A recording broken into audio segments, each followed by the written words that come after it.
check the other rooms are having the same problem. All right, and I'll pop back in with my camera off and mic off, so it doesn't disturb you, James. All right. Okay, mate. Sound. So we're on, yeah? Yeah. Okay. Right, I'm going to make a start then. So my presentation is surrounding the research questions on there. What are the essential skills and qualities to be successful in the automotive industry? And the reasoning behind it, the aim and the topic and the rationale for it is about the skills and qualities that need to be successful in the industry, and the advancements in automotive that we've got with electric vehicles, hydrogen technology and that kind of thing, is just to make sure that as that evolves and becomes more digital, that we're also keeping up to speed with it as well. Just to make sure, not necessarily just technological, but other skills and qualities that might be needed as things move forward. So the aim really is to see if we've got time-served people in industry, apprentices of today, and also our full-time learners at the college who are the technicians for the future, whether they've got differing views on what it takes to be successful in the industry. So they're all going to be asked the same questions, but I'm just going to see if there is a different opinion amongst those kinds of people. So that was the aim and topic. That was my research question. What skills and qualities? That was what my questionnaire, if you like, survey. That was the overall title for it that was passed out to all the respondents. And my hypothesis. Was about what I used to look for as a manager when I was in the industry, whether or not I would hire somebody during the recruitment process, was whether or not I'd ask myself these questions. Have they got a genuine interest in cars and the automotive industry? Have they got that passion and drive for it? Or is it just a means to an end, just to make a wage and just to make a living and get by? Would they have good attendance and timekeeping track record? Can I rely on them to make sure that they turn up day in, day out and do a job for us? Have they got the dedication, the desire and the hunger to succeed? Because some of the people that I have employed in the past or had to have working for me in the workshop, whether or not really that they've got that hunger to carry on.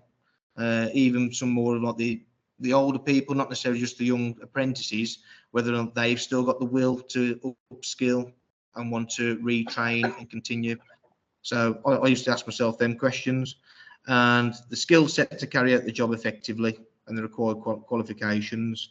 So, are they trained? Have they got the required documentation? And lastly, would they be a team player? Because I think that's really, really important. It was to me anyway.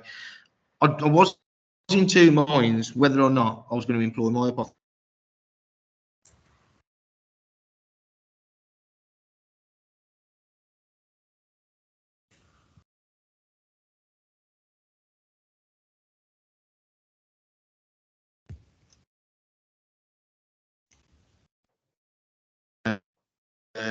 So moving on. James? I can't hear or see him. He did say that he's got a problem with his Wi-Fi and he was hoping it wasn't going to drop out. About skills within the sector. James. Sorry to interrupt you. You dropped out then for about 1.5 minutes. Oh, are you joking? No way. So I just come back in. Yeah, sorry. I've sort of paused the timer, so that's fine. But do you want to go? Where do I go to? So carry on again. Where from? Can you open up your presentation again? No, It's about the third screen, I think, James. Where was you? Where was on this? Yeah. Yes. Yeah. That's it. Yeah. You're just about to complete that, yeah. Yeah. I was just about to complete that, was I? Okay. Yeah. No problem. Right. Okay. So, yeah, when I was looking to recruit people, genuine interest in cars in the industry, whether they had a good attendance and track record, dedication, desire and hunger to succeed, and skill set to carry out the job effectively and the required qualifications, whether they've got the required paperwork in order to do it. Lastly, it was whether or not they are a team player. and whether or not, like I say, they're going to actually contribute and help out the other people. It's all well and good and being perfect at what you can do yourself, but the whole aim really is to make sure that the team are going to be successful, and that's sharing what you're good at to the people who need the help, and hopefully they'll do the same for you. But my hypothesis, I did make that prior to conducting the research. I wasn't sure whether or not I was going to employ you. I didn't want to guide and steer any of the research, that kind of thing, down that avenue. But I did put it in before I started the research. I made that decision. Yeah, and you'll see the results in a little bit, to be honest, with regards to whether or not I was right or wrong. So nextly was with regards to my secondary research literature. On the left, that's an article from a automotive blog, if you like, or magazine that comes out called Auto Vista, and there's talking about the skill shortage continuing still within the industry. It was post-COVID, and there is still that skills deficit out there that needs plugging to make sure that our industry still remains booming and growing, if you like. But it is more so based from like the technical aspects, making sure that we are going to have qualified technicians that can technically do the job. On the right hand side is from our awarding body, the IMI, who do all our qualifications. And I'm glad I looked into this, to be honest. I'm glad the project actually steered us down that route, because they'd done their research a couple of years ago, the dates at the end when they did it, and they looked at the soft skills. They've actually looked at employers, asked them the questions. They've done their own research and survey, and they can see that there's technical and soft skills that also need plugging. So it ain't just about being able to physically do the job. It's about the behaviours and the personalities behind it, and the attributes there that are critical for automotive success. So I did some reading into both of those. And just moving on a little bit more from the IMI side of things, they looked at these sections. So for technicians, they could see that the technical skills, the hard skills, if you like, made up around about 50% of what's required, or just under 49. The soft skills, such as, like I say, customer service, communication, problem solving, enthusiasm and self-motivation, they made up a third of what employers are looking for. Which I was quite surprised at, really, but they are what's needed effectively to make sure that they do be successful and desirable employees, if you like. And the last little bit made up of other skills with regards to specific qualifications or experience that don't appear to be role specific. So that was my secondary research. My research methods was survey, and then I also thought I could take the option on doing an interview if needed.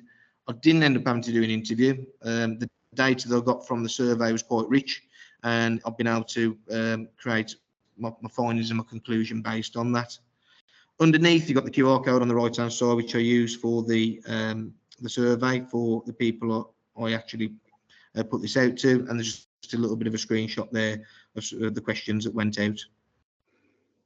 Moving on, my target population, I spoke to 5 automotive industry professionals who I used to work with from industry, varied roles. 3 of them was technicians, 1 of them was service advisor, and 1 of them was workshop controller. There was 10 automotive apprentices from City Wolverhampton College, our level 2 and level 3 mechanical learners, and there was 9 automotive full-time level 3 students. So I asked, so 18 respondents in total. Out of the 24 people who I asked to do it, meant I had a 75% success rate. So that was my sample. But upon reflection, I should have included within the survey which position the author of each survey held with regards to their experience, because that wasn't one of the questions I asked, which one of the target population they are. I wish I had done that, because it probably made actually sifting through the data a little bit easier. But I managed to work it out based on the data they actually returned it. I spoke to the professionals first, then the apprentices, and then the full-time level 3 learners last. So a bit of hindsight, really, but it didn't mess up any of my data I was looking for. The ethical considerations part at the bottom, that is what was included on every survey. I did only put it out to 18 years and older, because I'll be honest with you, I didn't want to go through the hassle of having to try and find permission statements and that kind of thing, I'll be honest with you. But I've still managed to contact a diverse range of people to actually complete my survey. I organised a trip recently and there was under 18s on that, and it was absolute aggro trying to get the permission back in. So I thought I'd start targeting for 18s and over, and I made sure that the privacy and confidentiality was all included in the bottom, which you can see there. The data analysis methods, when I actually got back the respondents, it was a Microsoft form that got sent out, and this is how it come back. So Microsoft forms had the answers in there. I did 8 qualitative questions, 2 quantitative questions, but I did the thematic route of actually getting the answers back and highlighting exactly what the respondents were saying and putting into categories. So I did thematic analysis for the qualitative, and the quantitative made their own pie charts and got my own results back. So that was my analysis methods. From the qualitative, what I had back was, for question 2, from your perspective, what basic and fundamental skills are most essential for the success in industry? And I managed to sort that out into a pie chart. And so basic and fundamental skills, they want an understanding of vehicles, so basic technical knowledge. Communication skills come back quite highly. Work ethic and problem solving, those are the 4 biggest skills that all people across all the areas thought were essential. We have planning skills, critical acceptance, confidence, memory. They were in there, and teamwork, but the main ones being problem solving, work ethic, communication, understanding. For what technical skills or knowledge you believe are indispensable for someone in the industry, I was quite surprised really what they come back with. Basic knowledge was what they said. Although this is a technical skill I was asking for, and it's got to be indispensable, the sample there came back that just having that basic knowledge is probably the biggest thing that you need to, because I suppose once you've got that down, you can then build the technical skills later. And I suppose it just comes with experience really, that you can build on that basic knowledge to then get the technical skills. Problem solving skills appeared again. I suppose when it comes to diagnosis and that kind of thing, you need to have that understanding of exactly how you're going to get to the root cause of the problem. Reading of wire diagrams, which again is a technical skill, and problem solving skill, if you like, to find out if there's anything with regards to the electric switch is faulty. And communication appeared once again, technical skill, being able to speak with customers, get the critical information that you need, speak to colleagues, that kind of thing.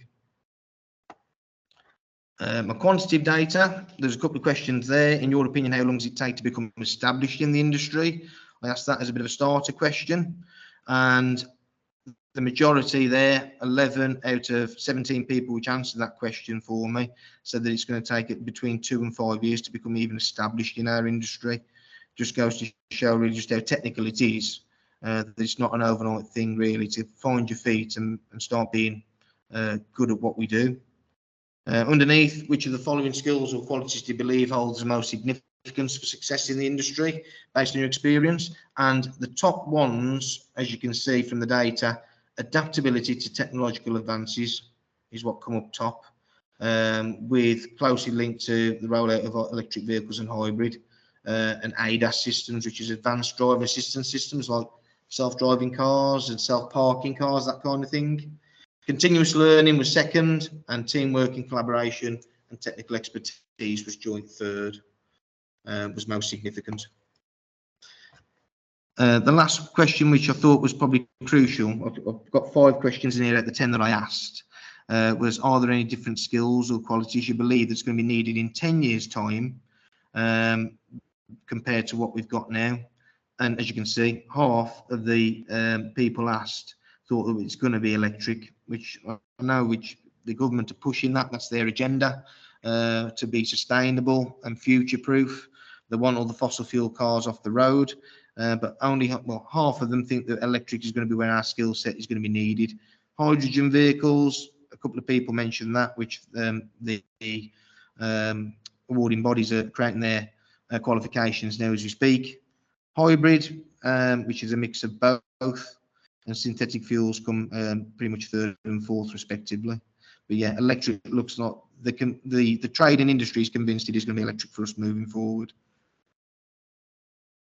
My conclusion, from based on my evidence and my secondary research, that the essential skills and qualities are going to be required is that basic knowledge and understanding of vehicle and key systems, communication skills, work ethic and being a team player, problem solving skills, and adaptability to the advancements. So the skills and qualities above are vital, as 61% of the responses believe it's going to take 2 to 5 years to become established. The majority of other responses thought it's going to be even longer, 5 to 10 years. All these are required moving forward, as 52% of responses believe the industry in 10 years' time is going to be electric, 12% believe it's going to be hybrid, and only 8% believe that synthetic fuels are going to be powering our existing combustion engines. The implications of this are that the awarding bodies really should review and address our current curriculum to adapt to that required skill set.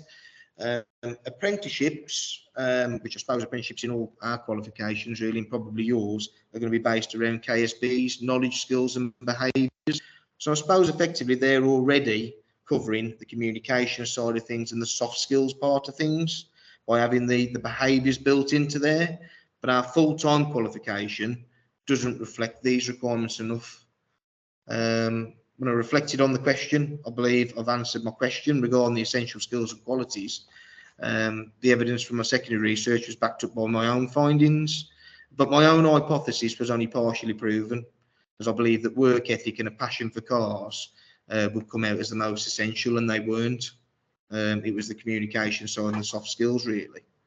Recommendations. It's my recommendation moving forward that more units should be added to the full-time curriculum to support them soft skills, the communication and the work ethic and the problem solving side of things, but also believe that really it would be beneficial to include as many technological advancements as possible in the curriculum, because there's no good producing people ready for work if the qualification that we currently deliver isn't as current as the vehicles that are out there on the road already. They would be outdated and behind before they even got into work. So I think that that needs to be incorporated a bit more as well, like the electric vehicles and hydrogen stuff included in the qualification. So I do believe it does need reviewing, especially for full-time learners. So have you got any questions for me?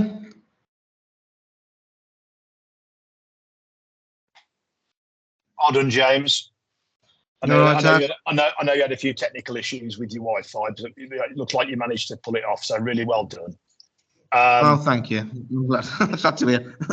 Yeah. It's just more of a statement than a question, really, about the soft skills, because actually Delia will probably chip in, which will be useful. That obviously we do run in VR with body swaps a whole program of developing soft skills. So that might be something that's at some stage you have Delia might want to come in here and just talk about it, and then perhaps have a chat with her and we can see we can set something up for you.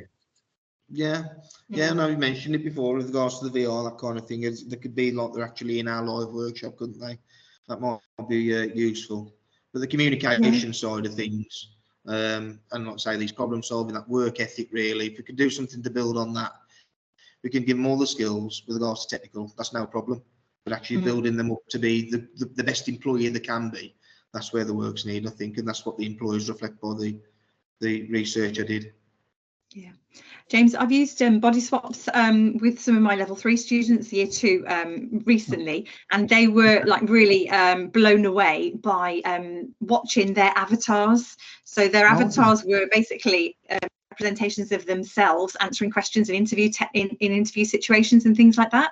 And then when they then sort of looked at their mirrored avatar, some of them were like literally incredulous. They were like, I can't believe my eye contact was so poor, because they would get a percentage and things like that. And really, was my body language that bad?